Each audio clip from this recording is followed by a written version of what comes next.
ஜனாதிபதி அனுரவுக்கு உடனடியாக வரும்படி அழைப்பு விடுத்த இந்திய பிரதமர் நரேந்திர மோடி. இன்று மாலை பயணமாகும் ஜனாதிபதி அனுரகுமார திசாநாயக்க. யாழ்ப்பாணத்தில் காணி பிரச்சினையால் இடம்பெற்ற கொலை சம்பவம், 2 பிள்ளைகளின் தந்தை மரணம். தமிழ்நாட்டின் முதலமைச்சர் மு.க. ஸ்டாலினை பாராட்டிய மஹிந்த ராஜபக்சவின் மகன் நாமல் ராஜபக்ச. சட்டத்தரணி மல்லவர் ஆட்சி மற்றும் அவருடைய மனைவி சுட்டுக் கொல்லப்பட்ட விடயத்திற்கு இந்த அரசாங்கமே பொறுப்பேற்க வேண்டும். மொட்டு கட்சியின் வழக்கறிஞர்கள் சங்கம் கடும் அதிருப்தி. நாட்டில் பாதாள உலக குழுவையும் வெள்ளை வேன் கலாச்சாரத்தையும் வளர்த்து விட்டது ராஜபக்சக்கள் தான். அதை மறந்துவிட்டு பேசுகின்றார்கள். கடும் கோபத்தில் பேசிய அமைச்சர் நளிந்த ஜெயதிச.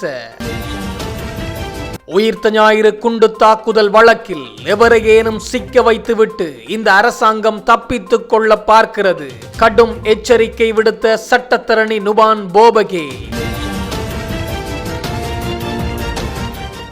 இந்திய பிரதமர் நரேந்திர மோடியின் விசேட அழைப்பிற்கு இணங்க A1 2026 மாநாட்டில் பங்கேற்பதற்காக ஜனாதிபதி அனுரகுமார திசாநாயக்க இன்று மாலை இந்தியாவுக்கு விஜயம் செய்ய உள்ளார்.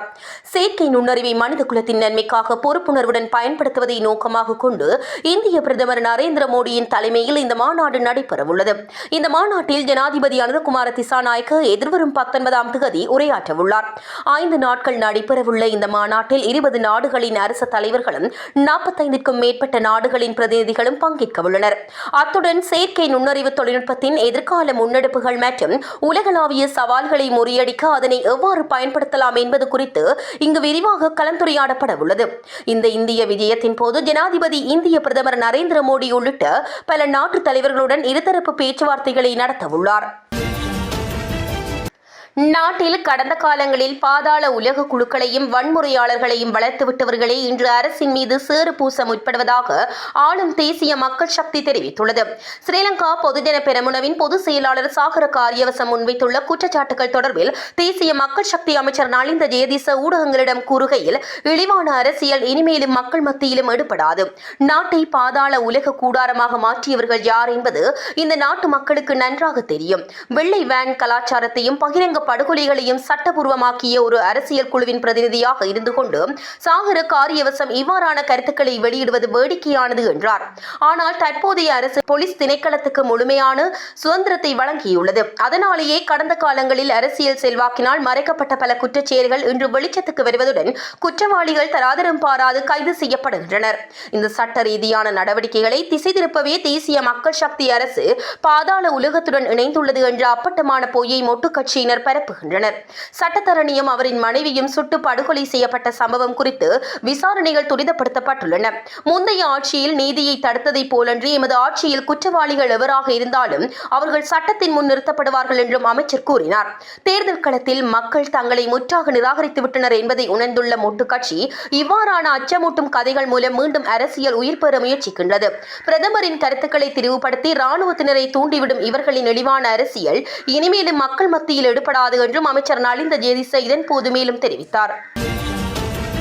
தென்னிந்தியாவில் வசிக்கும் 89,000 இலங்கையர்களுக்கு இந்திய குடியுரிமை அல்லது நீண்டகால விசா வழங்குமாறு கோரி தமிழக முதல்வர் மு.க. ஸ்டாலின் இந்திய பிரதமர் நரேந்திர மோடியிடம் விடுத்துள்ள கோரிக்கை வரவேற்கத்தக்கது என நாடாளுமன்ற உறுப்பினர் நாமல் ராஜபக்ஷ தெரிவித்துள்ளார். பல தசாப்தங்களாக முகாம்களில் வசித்து வரும் ஸ்திரத்தன்மை, கௌரவம் மற்றும் பாதுகாப்பான சட்ட அந்தஸ்தை எதிர்பார்க்கும் ஆயிரக்கணக்கான இலங்கை தமிழர்களுக்கு இக்கோரிக்கை நம்பிக்கை அளிக்கின்றது. எனினும் இக்கோரிக்கையானது உண்மையான மனிதாபிமான அக்கறையின் வெளிப்பாடாக இருக்க வேண்டும் என்றும் வரவிருக்கும் மாநில தேர்தல்களை இலக்காக கொண்டதாக இருக்கக்கூடாது என்றும் நாங்கள் உண்மையாக நம்புகின்றோம். ஏனெனில் கடந்த காலங்களில் அரசியல் ரீதியாக உணர்வுபூர்வமாக காலகட்டங்களில் இவ்வாறான கோரிக்கைகள் விடுக்கப்பட்டுள்ளன. 30 வருட கால யுத்தம் முடிவடைந்த பின்னர் ஜனாதிபதி மஹிந்த ராஜபக்சவின் ஆட்சி காலத்தில் தமிழக முகாம்களில் இருந்த இலங்கையர்கள் தாமாக முன்வந்து பாதுகாப்பாக நாடு திரும்புவதை எமது அரசாங்கம் தொடர்ந்து எளிதாக்கியது. சவாலான சூழ்நிலைகளுக்கு மத்தியிலும் அவர்கள் தமது தாய்நாட்டில் கௌரவமாக தமது வாழ்க்கையை மீள கட்டியெழுப்புவதற்கு பாரிய முயற்சிகள் மேற்கொள்ளப்பட்டன. தற்போது தமிழக முகாம்களில் இருந்து நாடு திரும்ப விரும்புவோர் பல்வேறு தடைகளை எதிர்கொள்வதாக வரும் செய்திகள் கவலையளிக்கின்றன. நாடு திரும்ப விரும்புவோரின் கோரிக்கைகளை இலங்கை அரசாங்கம் கவனமாக பரிசீலித்து தேவையற்ற தடைகளின்றி அவர்கள் சமூகத்துடன் இணைவதை உறுதி செய்ய வேண்டும் என கேட்டுக்கொள்கின்றோம். இலங்கையர்கள் இந்தியாவில் உள்ள அகதி முகாம்களில் தொடர்ந்து கஷ்டப்பட வேண்டிய அவசியமில்லை. அவர்கள் இலங்கைக்கு திரும்பி இங்கு உரிமையுள்ள குடிமக்களாக வாழ முடியும். இந்த 89,000 இலங்கையர்களும் எமது மக்கள். அவர்களின் நல்வாழ்வு, பாதுகாப்பு மற்றும் கௌரவம் ஆகியவற்றிற்கு நாமே பொறுப்பு. இந்த உணர்வுபூர்வமான மனிதாபிமான பிரச்சினையை அரசியலாக்க வேண்டாம் என இலங்கை மற்றும் இந்திய அரசாங்கங்களையும் தமிழக அரசாங்கத்தையும் நாங்கள் கேட்டுக்கொள்கின்றோம். பாதிக்கப்பட்ட அனைத்து குடும்பங்களினதும் உரிமைகளையும் எதிர்காலத்தையும் பாதுகாக்கும் வகையிலான நிலையான தீர்வொன்றை நோக்கி நாம் ஒன்றிணைந்து செயற்படுவோம் என நாமல் ராஜபக்ஷ தனது பதிவில் குறிப்பிட்டுள்ளார்.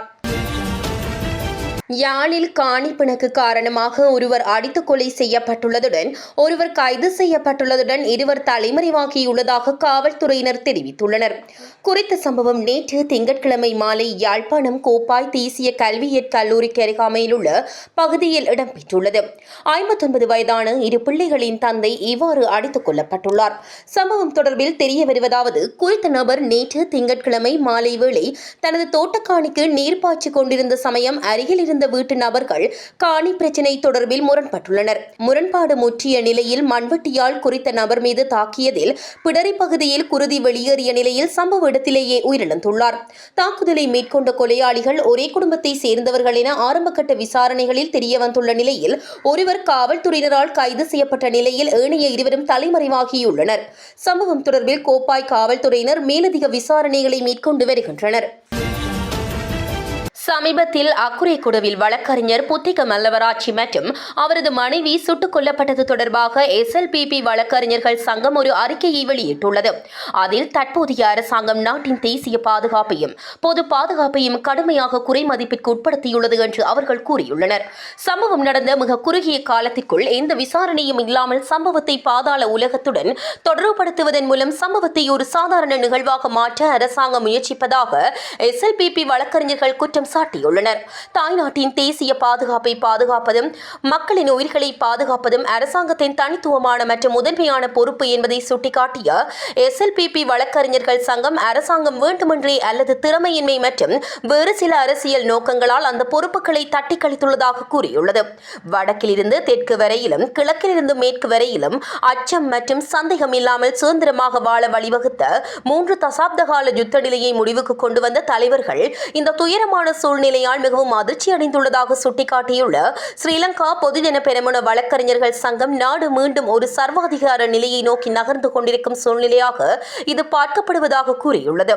தேசிய பாதுகாப்பை முன்பு போலவே மறுசீரமைக்கவும் பொதுமக்கள் உட்பட வழக்கறிஞர்கள் மற்றும் நிபுணர்களின் பாதுகாப்பை உறுதி செய்யவும் தற்போதைய அரசாங்கத்தை வலியுறுத்துவதாக ஸ்ரீலங்கா பொதுஜன பெரமுன வழக்கறிஞர்கள் சங்கம் தனது கடிதத்தில் மேலும் தெரிவித்துள்ளது.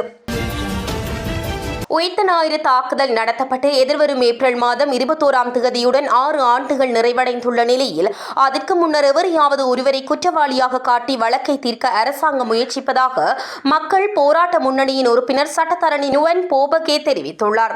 கொழும்பில் 16ஆம் தேதி திங்கட்கிழமை நடைபெற்ற ஊடகவியலாளர் மாநாட்டிலேயே மேற்கண்டவாறு குறிப்பிட்டார்.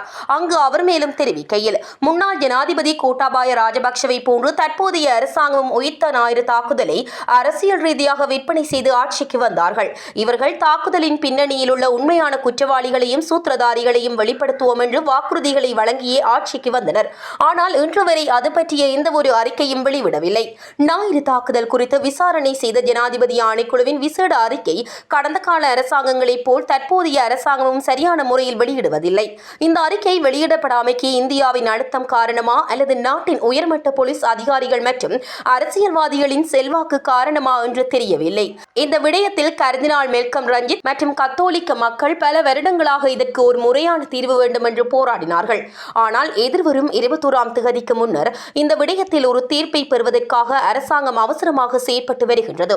அதற்காக சட்ட ரீதியாக சில கட்டுப்பாடுகளை விதித்து எப்படியாவது ஒருவரை குற்றவாளியாக்க முயற்சிக்கின்றது. 6 வருடங்களாக காத்திருந்தமைக்கு இப்படி யாராவது ஒருவரை குற்றவாளியாக்க முயற்சிப்பது முறையான தீர்வாகுமா? இவ்வாறு நீண்ட காலமாக போராடி வரும் கர்தினால் ரஞ்சித் ஆண்டகை மற்றும் கத்தோலிக்க அமெரிக்க மக்களும் உண்மையான குற்றவாளிகள் தண்டிக்கப்பட வேண்டும் என்று தான் எதிர்பார்க்கப்படுகிறார்கள் என்றார். ஏற்கனவே நடைமுறையில் உள்ள பயங்கரவாத தடை சட்டமும் இனிமேல் கொண்டுவரப்படவுள்ள பயங்கரவாதத்தில் இருந்து அரசாங்கத்தை பாதுகாக்கும் சட்டமும் வேண்டாம் என தெரிவித்து புதுசும் வேண்டாம் பழசும் வேண்டாம் என்ற தொனிப்பொருளில் நேற்றைய தினம் கையெழுத்து போராட்டம் முன்னெடுக்கப்பட்டது. திருகோணமலை மாவட்டத்தில் நேற்று முன்தினம் ஆரம்பமாகிய குறித்த போராட்டம் நேற்று யாழ்ப்பாணம் மறைமாவட்ட ஆயர் இல்லத்திலும் முன்னெடுக்கப்பட்டது. தவத்திரு வேலன் சுவாமிகள், யாழ்ப்பாணம் மறைமாவட்ட ஆயர் அருட்தந்தை ஜெபரட்னம் அடிகளார் ஏனைய மதக்குருக்கள் குறித்த சட்டங்களை எதிர்த்து கையொப்பமிட்டனர். இதன் போது கருத்து வெளியிட்ட யாழ்ப்பாணம் மறைமாவட்ட குருமுதல்வர் ஜெபரட்னம் அடிகளார், எமது நாட்டில் நீண்ட காலமாக நடைமுறையில் இருந்த பயங்கரவாத தடை சட்டத்தின் மூலமாக தமிழ் மக்கள் சொல்லன்னா துயரங்களை அனுபவித்தார்கள். எத்தனையோ பேரின் வாழ்க்கையில் கவலைகளும் வலிகளும் இழப்புகளும் ஏற்பட்டன. ஆகவே இவ்வாறான ஒரு சட்டமூலத்தை நீக்குமாறு நீண்ட காலமாக அரசாங்கங்களை தமிழ் மக்களாகிய நாங்கள் தொடர்ச்சியாக கேட்டுக் கொண்டிருந்தோம். ஆனால் தற்போது அந்த பயங்கரவாத தடை சட்டத்தை நீக்குகின்ற பாணியில் புதிய ஒரு சட்டமூலத்தை கொண்டு வருவதற்கான முயற்சிகள் மேற்கொள்ளப்படுகின்றன. புதிய சட்டத்தின் மூலமாகவும் தமிழ் மக்களுக்கு பிரதானமாக பாதிப்புகள் ஏற்படும். இதன் மூலம் அவர்களுடைய வாழ்க்கையானது தொடர்ச்சியாக பயத்தின் மத்தியிலேயே தொடரக்கூடிய வாய்ப்பு உள்ளது.